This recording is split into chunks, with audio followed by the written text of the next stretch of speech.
Sunday morning in June in Las Vegas. It's going to be really, really hot today from what I understand. I'm Brian Feldman, and this is Out of Line. We are here every Sunday morning at 8 on Fox Sports Radio, 98.9 FM and 1340 AM, flagship of the Vegas Golden Knights.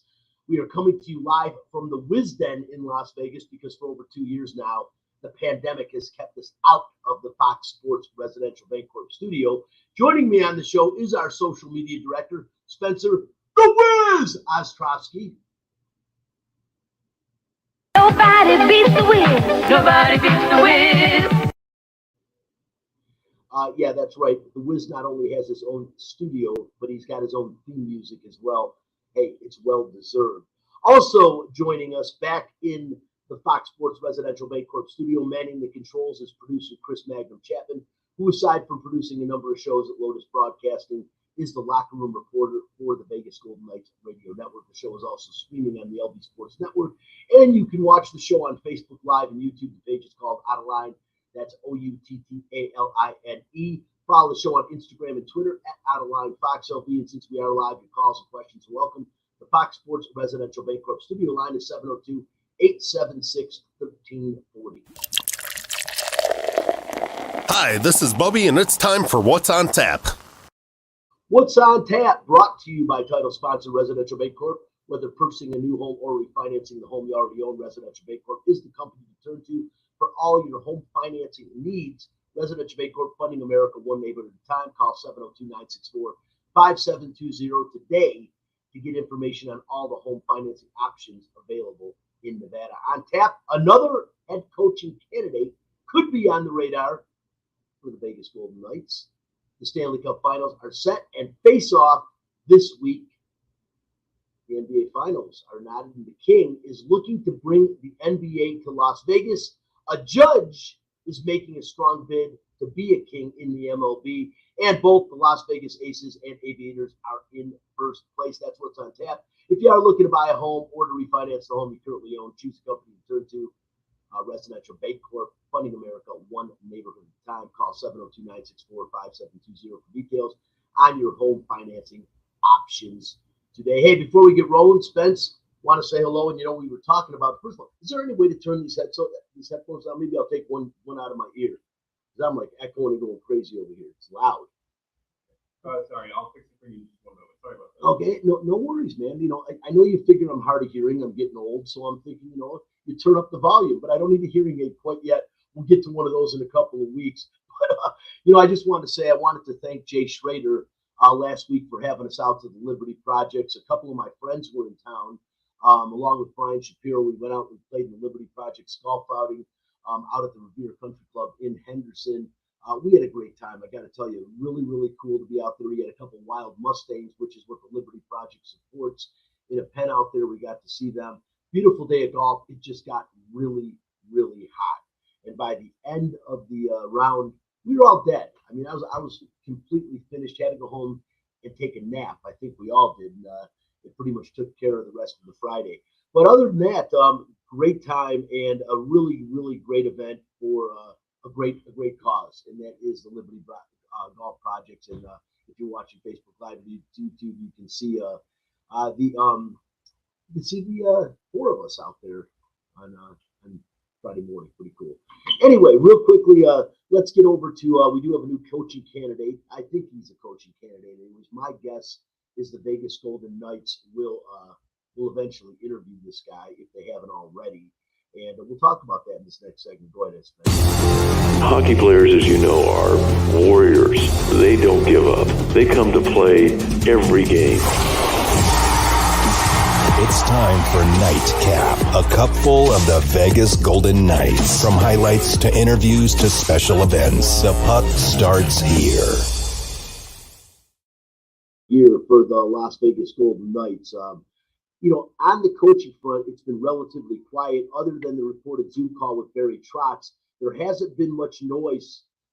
But likely the silence means management is working on several scenarios, and now former Boston Bruins coach Bruce Cassidy is available and possibly in the mix. He's kind of known for having communication issues with his players.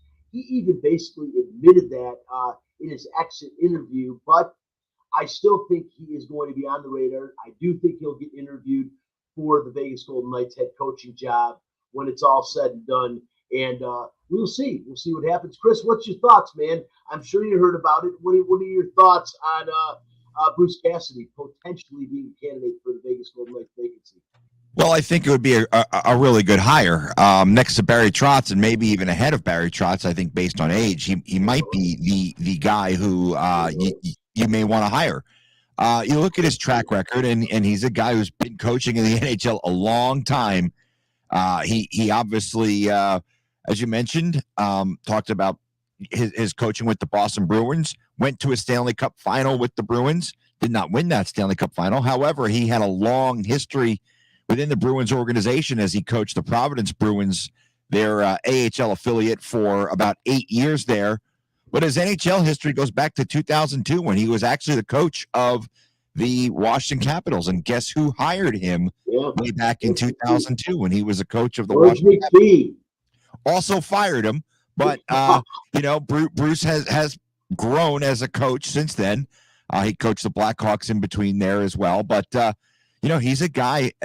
I don't know the communication issues, right? Like, I think sometimes that could be overblown. I understand what he said, but I think it was a case of look, the guy won a President's Trophy. The guy went to a Stanley Cup final, so clearly he's an excellent coach. I will say this though, the Boston Bruins also have done a really good job of putting quality teams and players on the ice. This year, I think they were derailed a little bit by the fact that look, you had to replace Tuukka Rask, who was one of the best goalies in the league for quite a few years there. Jeremy Swayman, I think, played well, but he's a kid. And the Linus Ullmark signing didn't really pan out. So now Boston is a team in transition. Look, I'm not shocked that he's out because you don't know what the status of Patrice Bergeron is. He's still up in the air. By the way, won another Selke Award for Patrice. I think that's 5 or 6 for him. So they should just name the award after him. I don't know who Selke is, but it's now the Patrice Bergeron Award. There's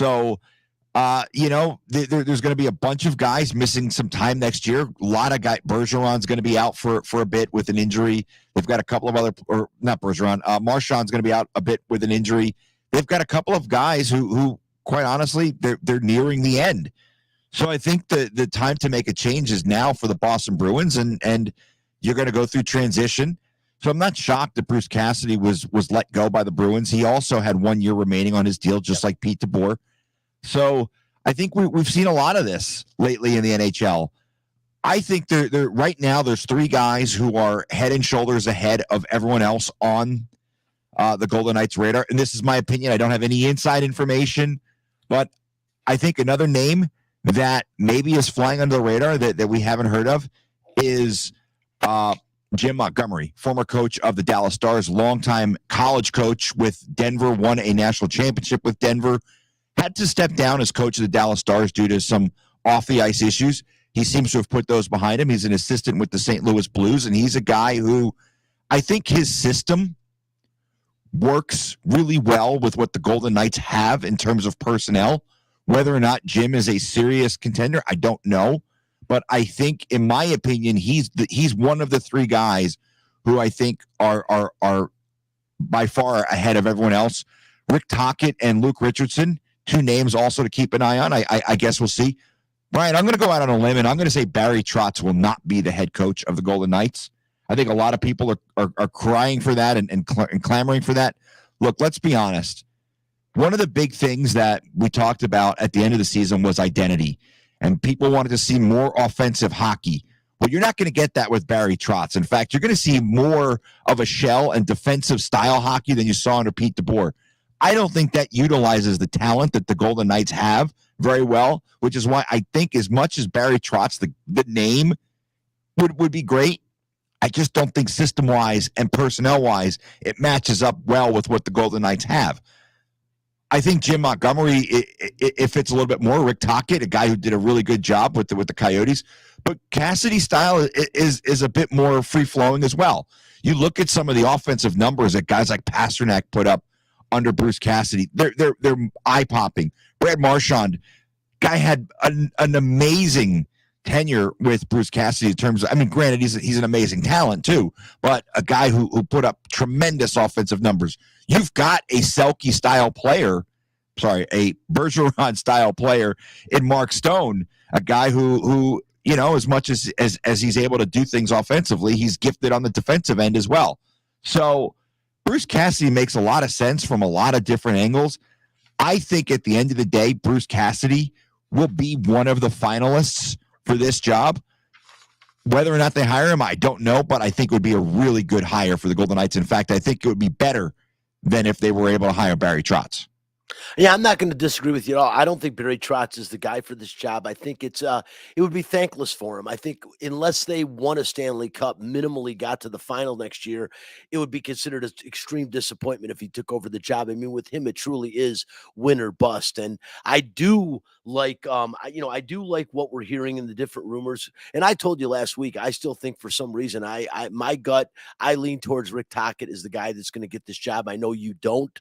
I just do. I think from what I've been hearing, and again, that's completely an opinion, but I just think I think they're going to end up settling with him. I just do. I think he's gotten a great deal of exposure during the Stanley Cup playoffs. He's always on the television broadcasts. I think it's made, a lot of Golden Knights fans have become hockey fans, not just Golden Knight fans, and they're watching the playoffs and they're seeing Rick Tocchet a lot. So again, just an opinion.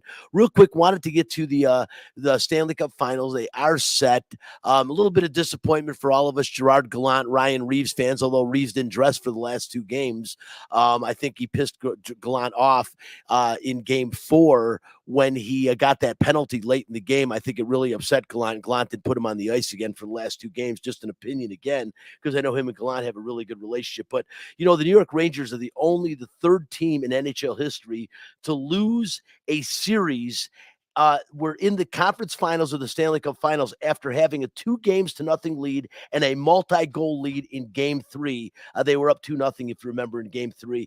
And they are only the 8th team in Stanley Cup playoff history to lose a best-of-7 series in the playoffs after having a 2-0 series lead and be winning by multiple goals.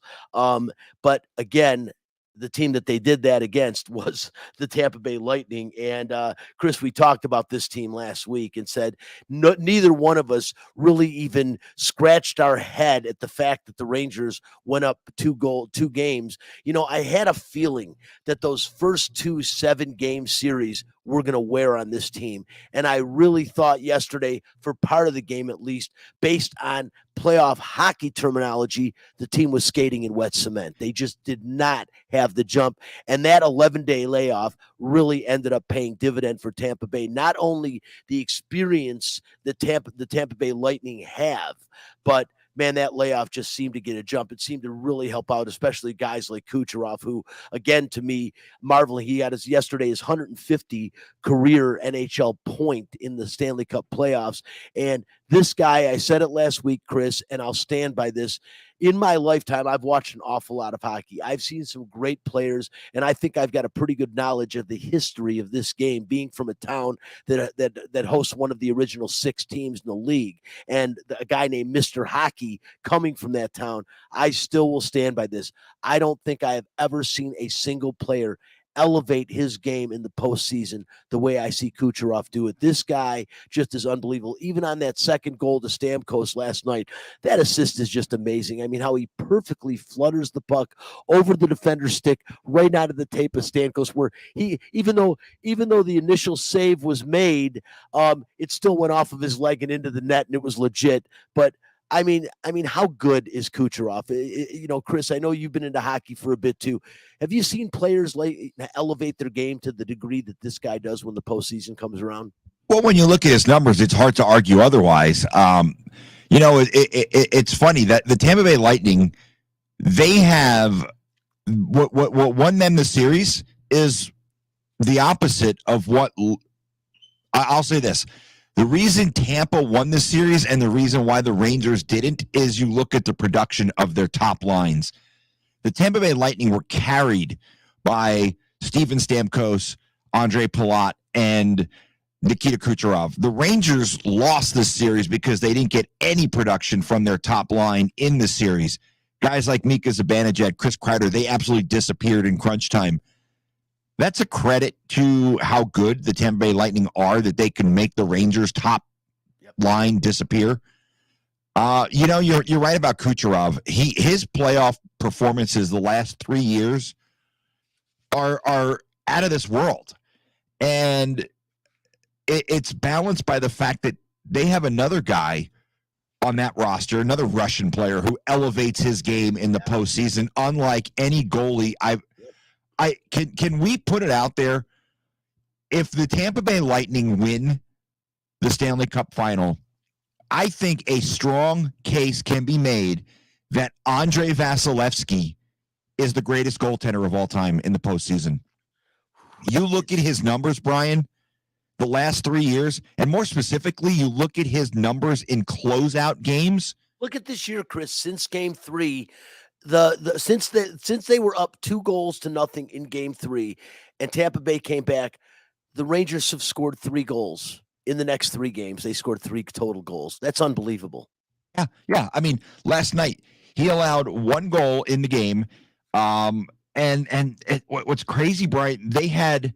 The Rangers had only 20 shots on goal, which is kind of funny in a must-win game that you'd only muster 20 shots on net. But in the last 8 games that the Tampa Bay Lightning have had an opportunity to win the series, Andrei Vasilevsky has faced 221 shots. You know how many goals he's allowed in those 8 games and those 221 shots? How many have gotten past him? I'm waiting to hear. 2. The guy has allowed 2 goals in his last 8 closeout games on 221 shots. That's unbelievable. You will never see numbers like that from any goalie because this guy is so much better than any goalie in the postseason who's ever played the game. I mean, you're talking about historical type of numbers. Guys, Patrick Waugh, Dominic Hasek, they never had numbers as good as this guy in closeout games. Andrei Vasilevsky, I've never seen. And look, I'm a huge Martin Brodeur fan. Martin Brodeur was not as good as Andrei Vasilevsky in the postseason. And if the Lightning win the cup, he will equal the amount of Stanley Cups that Brodeur had, which was 3. But, I mean, Brian, we are witnessing just an all-time performance by Andrei Vasilevsky in the postseason. This guy is, you mentioned it, what, 3 goals you said in the last 4 games? Like, it's unheard of the way how good this guy is when he needs to be. I've never seen a goalie play the game the way he does in the postseason.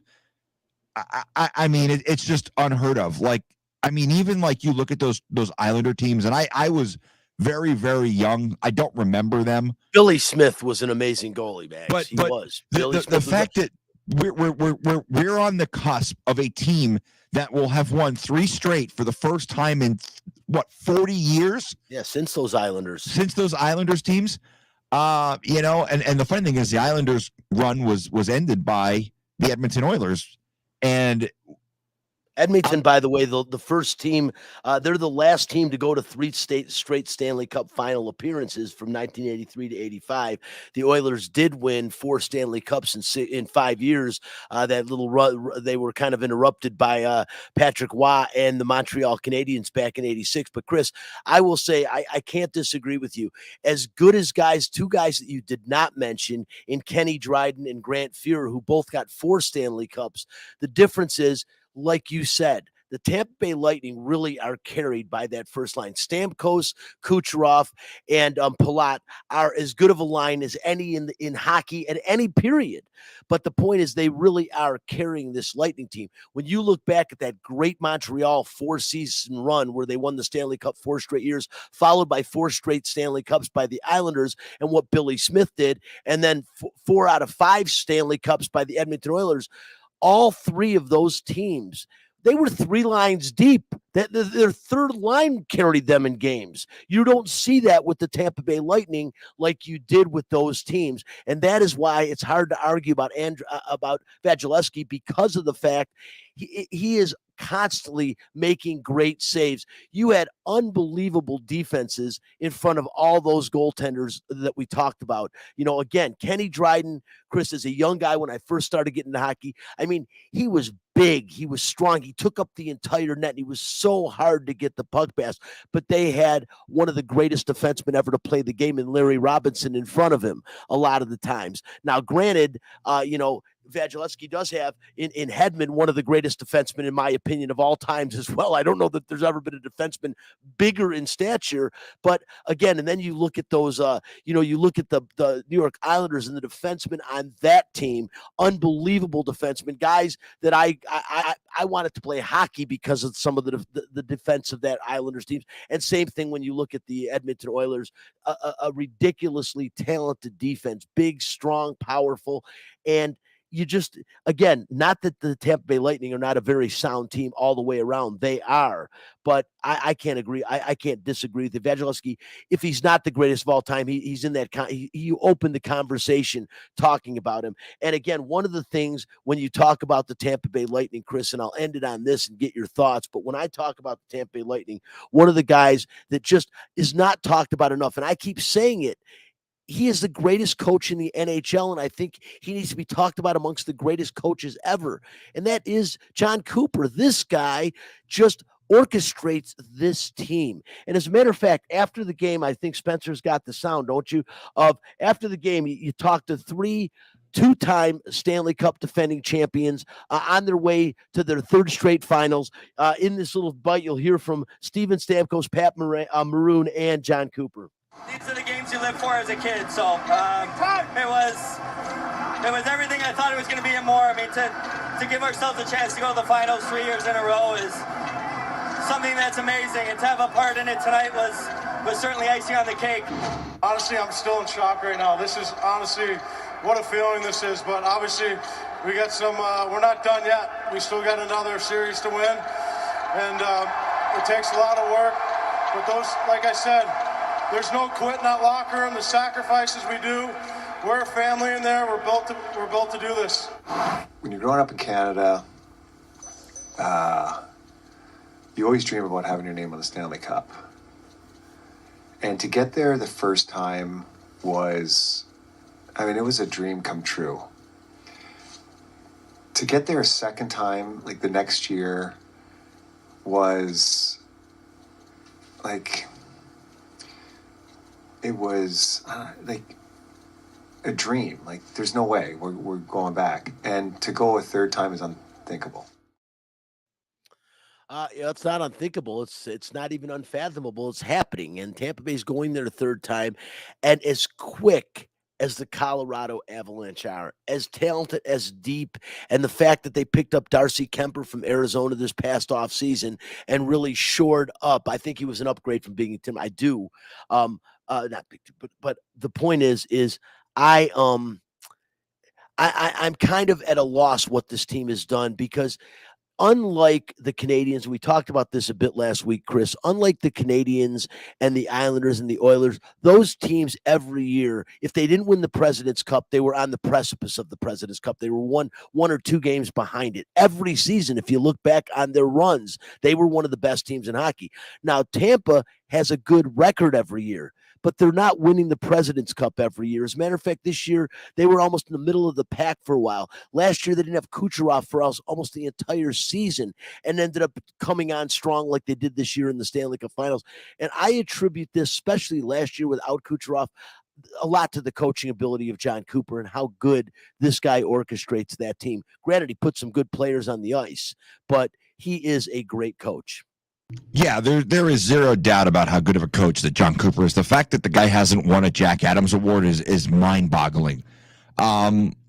It's funny. You mentioned the President's Trophy, and Tampa did win one. Yep. And they were swept out of the playoffs by the Columbus Blue Jackets when they did win it. So I think what they're showing you, and the funny thing is they swept the team that won the President's Trophy this year in the Florida Panthers. So President's Trophy doesn't always equal success in the Stanley Cup playoffs. But, the funny thing about John Cooper is the guy wasn't a hockey coach. Believe it or not, the guy went to Hofstra University, which is out on Long Island, and he was a lacrosse player.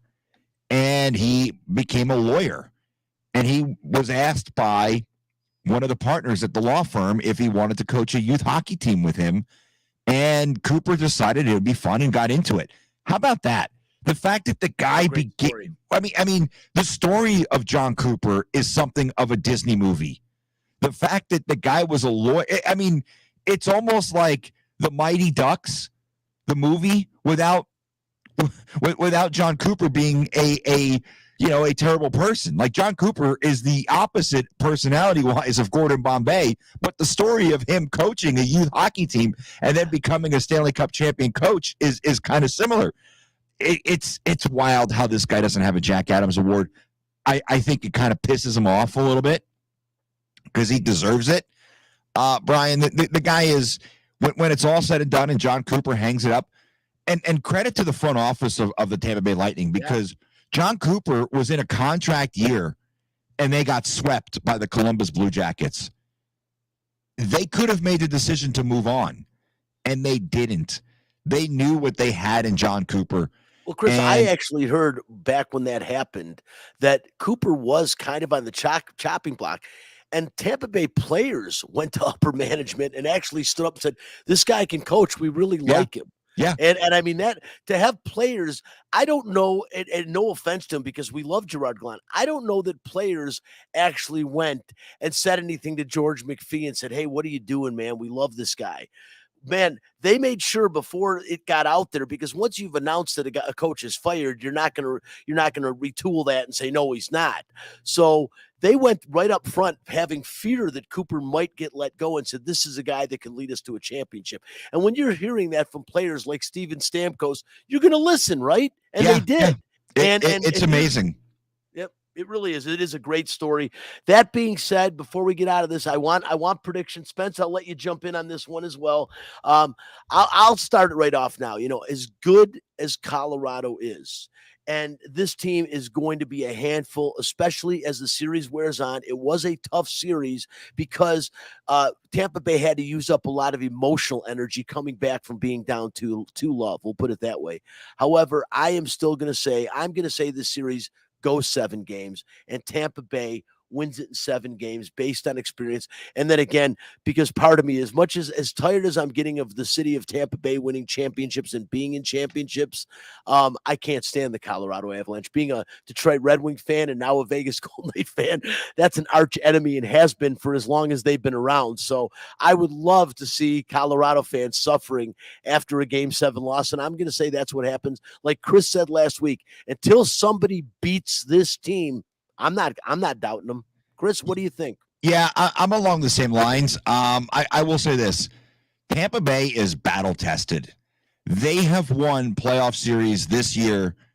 They came back to beat the Toronto Maple Leafs. They were down 3-2. They were on the brink of elimination, and then it was Andre time. It was Vasi time in the remaining 2 games.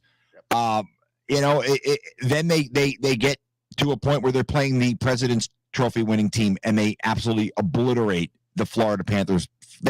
Florida had no shot at all in that series. Then they come back from 2-0 to beat the New York Rangers, almost like it was no big deal. I think this is the best team Colorado will play, because every team that they've played so far has had faults. Nashville sucked. They probably didn't belong there. They were there, but they sucked. The St. Louis Blues lost their goalie, so they had goaltending issues in that series. Edmonton, great offensive team, terrible on the defensive end. Nobody really in net. Mike Smith was a bit absent in that series. Colorado has had a much easier road to get there by virtue of the fact that the teams that they've played just really weren't at their best. Tampa is battle-tested. They're hardened. They've got the best goalie in the world on their side. They've got playoff performers. And I think it really comes down to goalie. I'm taking Andrei Vasilevsky over Darcy Kemper every day of the week and twice on Sunday. There's no doubt in my mind that that's a strength for the Tampa Bay Lightning. I think the other aspect of this, the bottom six for Tampa is really good. Like, we know how good Pierre-Edouard Bellemare is. He's on their fourth line with Pat Maroon. And Corey Perry. That is not your average fourth line. Oh. Tampa is deep. They've got Pat Maroon going for his fourth straight Stanley Cup because he was with the Blues when they won theirs. Sure. So I give the coaching edge to Tampa.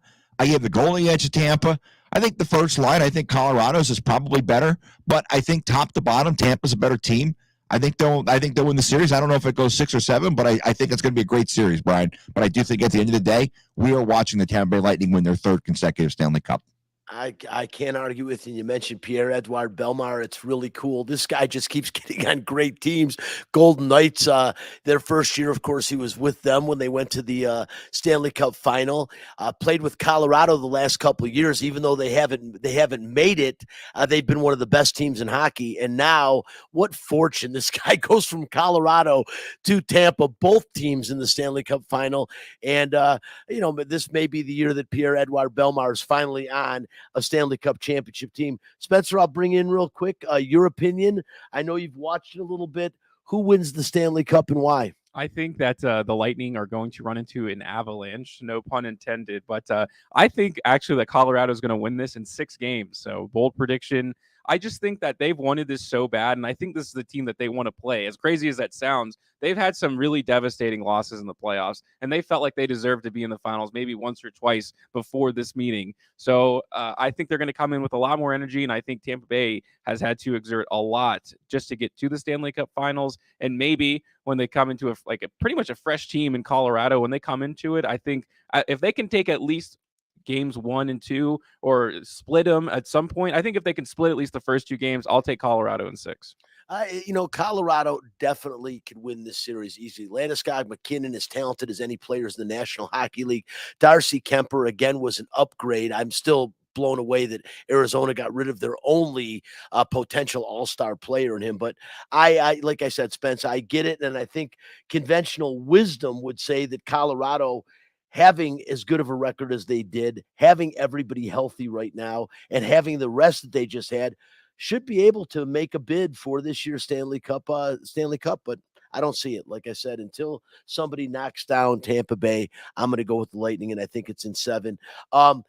Moving on, Spence, I'll talk to you about this, the NBA Finals. I know you are locked in. I got to say that this year I have probably paid more attention to the NBA Finals than I have in the past several. It's been exciting. And, for this year, probably even last year, I knew it was going to be Milwaukee or Phoenix.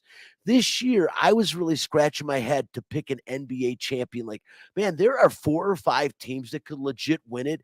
And, someone besides Milwaukee could win it from the East. I like the Celtics. I like their length. I like their defensive prowess. I like Al Horford getting into his first final, and man, the guy can play defense. He can hit from the perimeter. He's hitting outside shots. We have seen Jason Tatum turn himself into a bona fide superstar this year in the NBA playoffs. Although at times he has disappeared, we still see the ability and the upside of this guy, and to think how young he still is. The Celtics are here to stay for a little while, and I think this will be a team that will battle for a bit. Golden State, on the other hand, you just don't know. This is a team that's battle-tested. NBA Finals, they've got all the experience in the world that they need to win another championship, Spencer, and I think Game 5 was the pivotal game. I think Golden State winning that game in the Boston Garden was huge, but does that make me think in what is now a 3-game series that Boston can't win 2 games or win a game in Golden State, win a game up in the Bay Area? Yeah, I think they can. And the one thing, Spencer, that I want to ask you about, I mentioned it briefly, and it drives me crazy, is what has happened to Golden State on the defensive end. Draymond Green is a shell of himself. He's only 32 years old. I mean, Steph Curry's 34, for God's sakes. Where has Draymond Green gone? What has happened to him? And I'll tell you, I'm starting to think, especially last game, I was amazed how long it took Steve Kerr to pull the plug on him and get him the hell out of the game and get Portis in. but then he brought him back in at crunch time again. Draymond Green has given him 1 or 2 quality rebounds a game, maybe a block shot, and once in a while a putback. He is a shell of the player he is, and he should not be seeing the minutes he's seeing, Spencer. Well, yeah, it's pretty interesting. And obviously, one of the biggest criticisms against Draymond Green has been that he goes and does a podcast after every game. It's very bizarre. We live in a very strange time. This is not what you would see out of typical basketball players. And it seems like he's more interested in life outside of the game than he is the actual product on the court, which is weird considering he's in the NBA Finals. There were a few things in that game that I thought were especially interesting. Of course, you have to mention how good Steph Curry was. I mean, he hit some of the craziest shots, and that's just what he does. I mean, at the end of the day, that's second half, after the first half, you're like, oh my God. Steph Curry, something about the second half and especially the third quarter, Spencer, it's like, Rapunzel, somebody wakes him up. And my God in heaven, when they wake him up, he is as dangerous as he's ever been at 34. No, for sure. And so that was one thing. But the other, with that being said, and he obviously had like a 43-point game, I think the Celtics really shot themselves in the foot, especially in the last 3 minutes.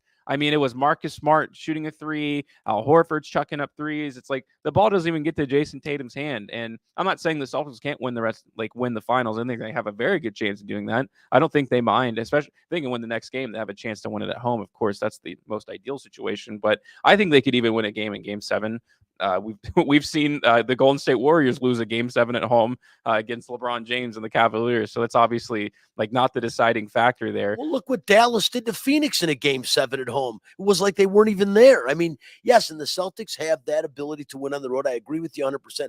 And to me, aside from Draymond Green, and I have been saying this for years, and I'm not alone. It's not like it's a fantastic observation. It's blatant to see if you're watching the game.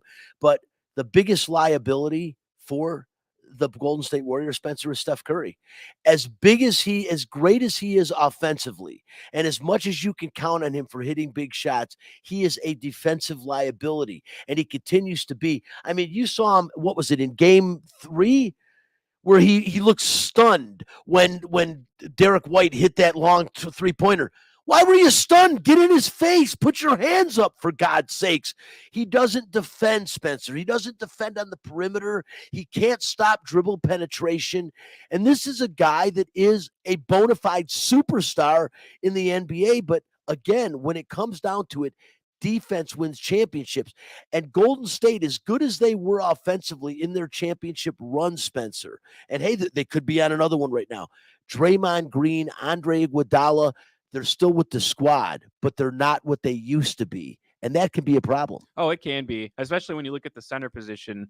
Looney played pretty well, actually, in the last game. But when you look at the matchup with Robert Williams, obviously, there's just a huge mismatch. Yep. I think it's, when you look at Steph Curry, I think they did a better job of masking him defensively in the last game. I think he focused more on not stopping the dribble penetration and maybe taking the low post with Jason Tatum. I saw Marcus Smart did it a couple of times. I mean, obviously the Celtics wanted to go after it, but with all of that being said, I think the Celtics played against themselves just a little too much. I think they were in control most of that game, and really it was incredible. Steph Curry quite literally kept them in the game. I think it would have been a 20-point blowout otherwise. They started, missing those loose balls the Celtics did toward the end, and then they stopped going away from their star players, Jaylen Brown and Jason Tatum, which isn't a great recipe, for success. And I think that while, yes, I kind of talked about this, how it comes down to the other guys for the Celtics, but that is only to a flaw. You can't have them be the primary. They can't have the secondary guys be so good or so relevant, so prevalent on the offense that they start taking shots away in the last 2 minutes.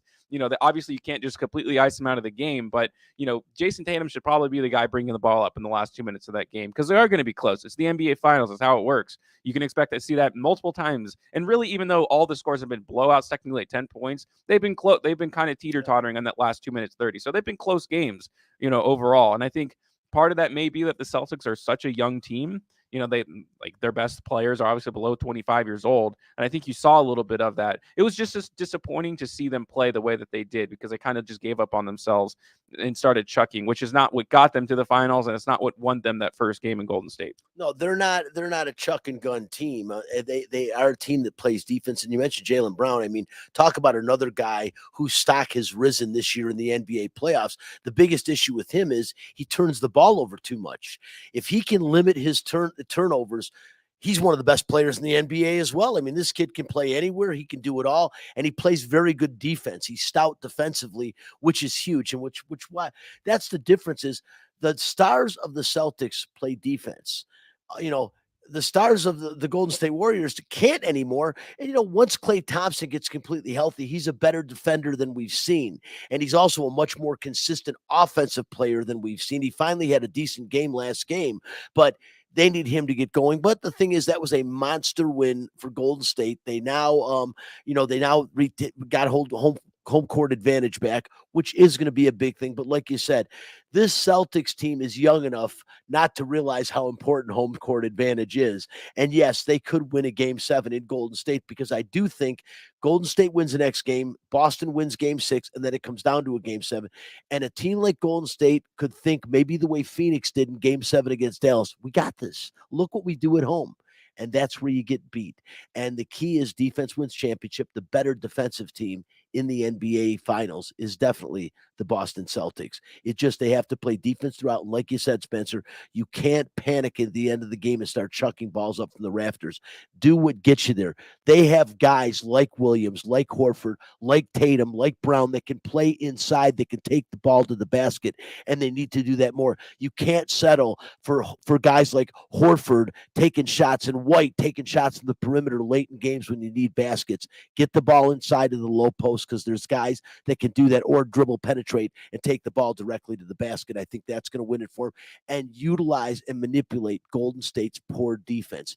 Devise a game plan to make them go at Steph Curry, because Steph Curry continuously gets in foul trouble when you take the ball right at him. He is not a good enough defender to not foul. And that's where I think that Boston has their best chance of winning the game. I think most people, if you're going to talk to most people, again, conventional wisdom, it says Golden State wins this series, no problem, maybe even wins the next 2. I don't see it. I'm still going to stick with the Celtics in 7 games, and I think they're going to find a way to win it. Pretty interesting, but we'll see down the stretch. I like your thoughts on it, Spence. And I think we're going to see a couple of more good games. It was nice to see a close game for the most part in game 4. I just think, for the Celtics, they would have liked to have seen it go the other way. All right, Spence, go ahead and hit it.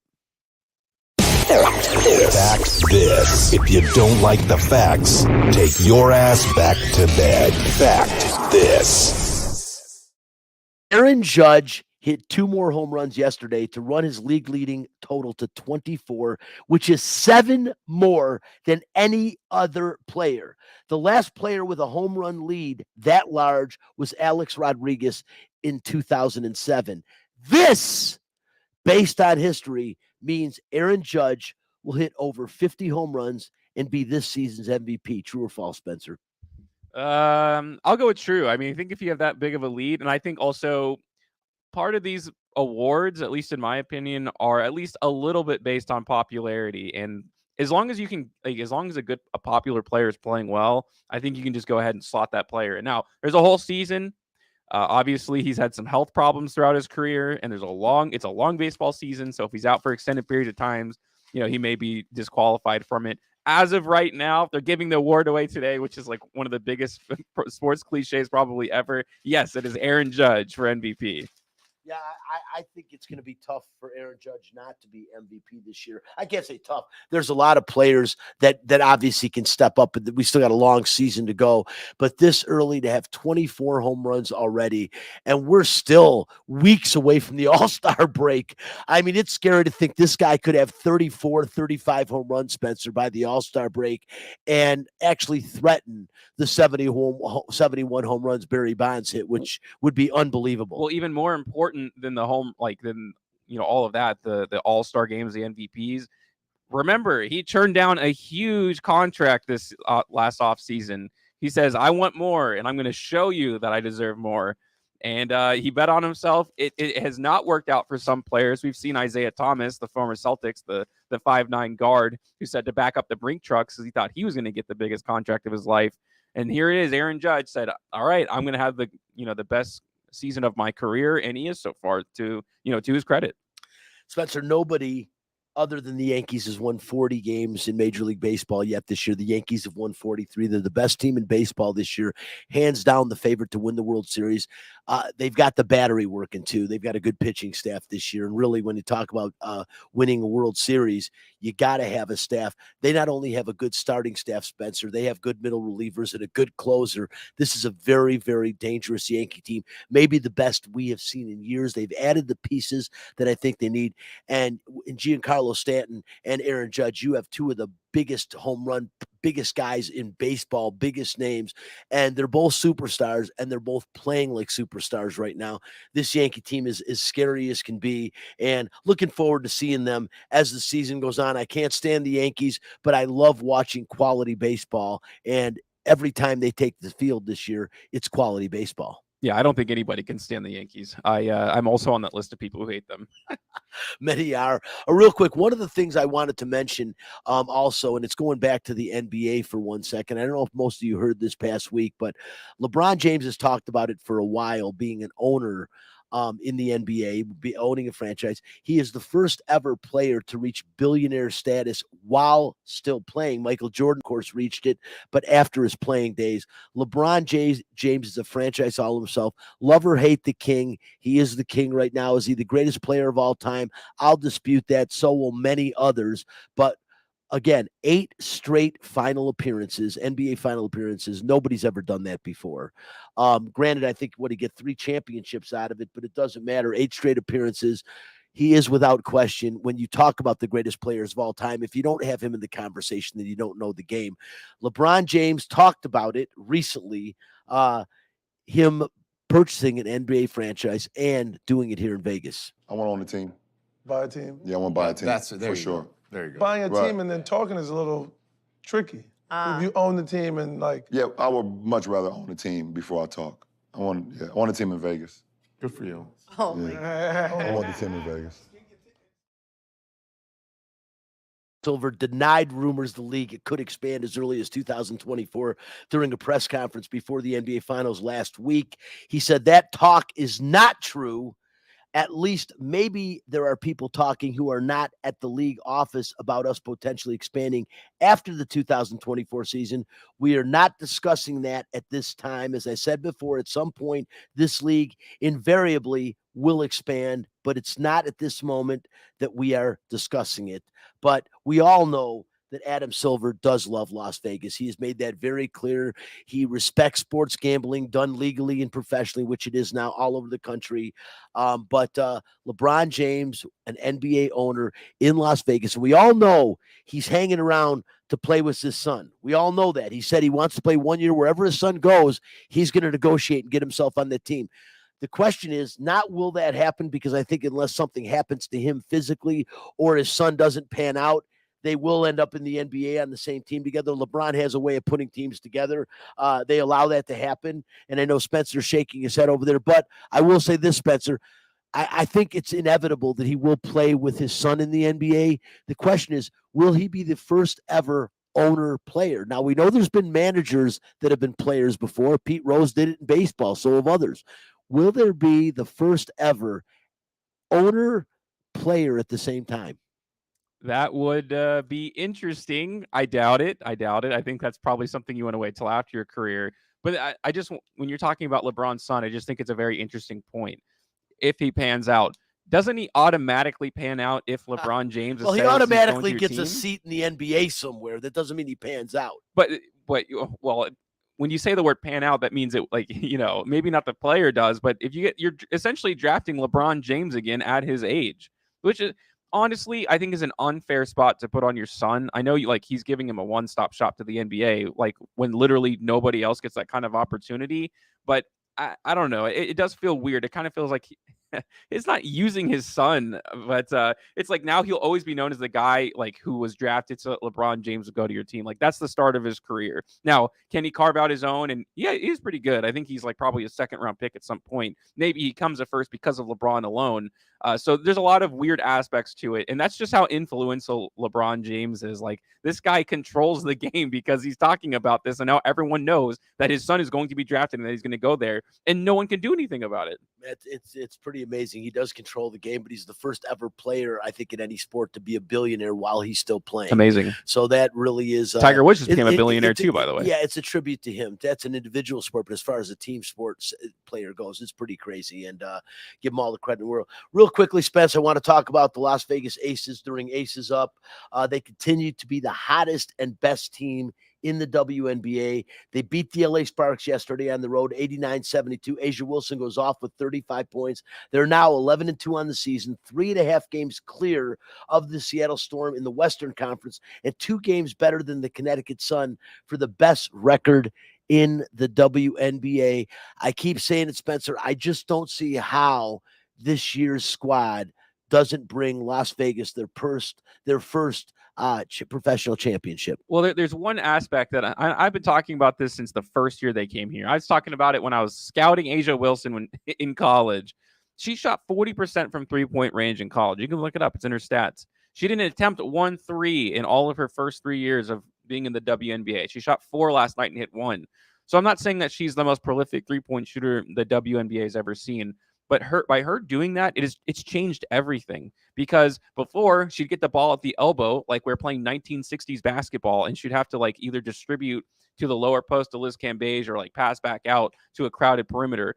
Now, when she's on the outside and you have to respect her, I mean, that the possibilities of when you do that, and I think that's what's been so great about Becky in changing the way that the offense runs, besides making them faster just in general. Although even, in the first few years, I think they led the league in fast break points, but you can tell like that's just like a stat, and I hate just numbers. When you watch them play, they're a faster team. They're pushing the ball down the court a lot more, and they're just giving Asia Wilson more freedom. And of course, Kelsey Plum finally, after all these years, has the freedom that she deserves offensively too. So they didn't need all these superstars. And I think even if you look at Liz Cambage now, I mean, her career is starting to decline pretty hard.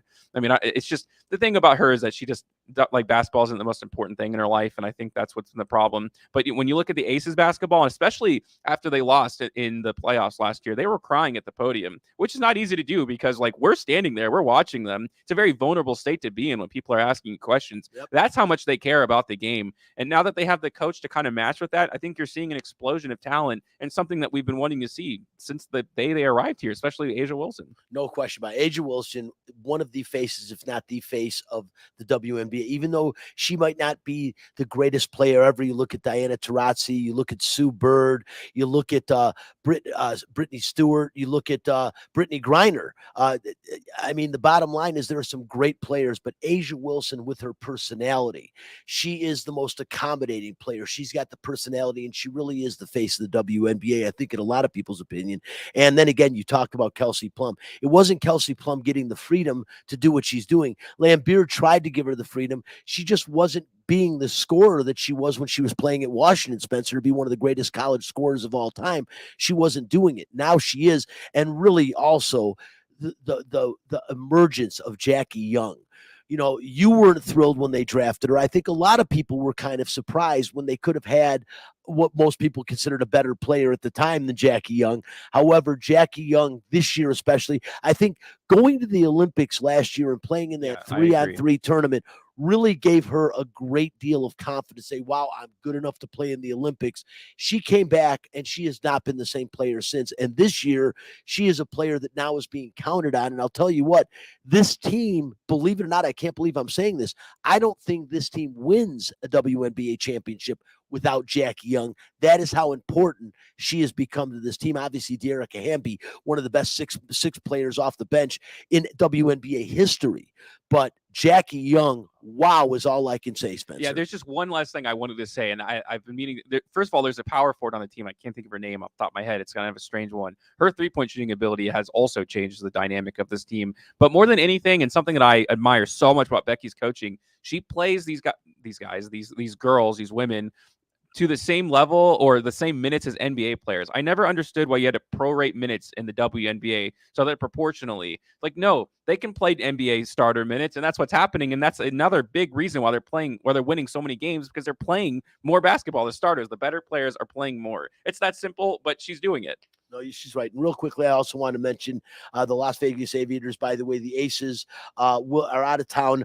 They play Wednesday, the Wings, but they're back playing the Lynx at the Michelob Ultra Arena on Sunday, this next Sunday. And also the Las Vegas Aviators, same thing, man. They are in first place after winning 9 straight. They've gone 2-3 in their last 5 games. They've got a bunch more road games to play, but they are in first place in the Western Division of the Pacific Coast League, second best record in the Pacific Coast League, and a tribute to the coaching staff. Riordan's done a great job there, but really, I think, man, the Las Vegas ballpark would light up anybody, and I really think it actually elevates these guys' games. Listen, we're out of time. Want to thank Chris Magno Chapman back in studio, Spencer the Wiz Ostrowski. I'm Brian Feldman. This is Out of Line. We will be back next week, same time, Sunday, right here on Fox Sports Radio, 98.9 FM, 1340 AM. We appreciate you. Bye-bye.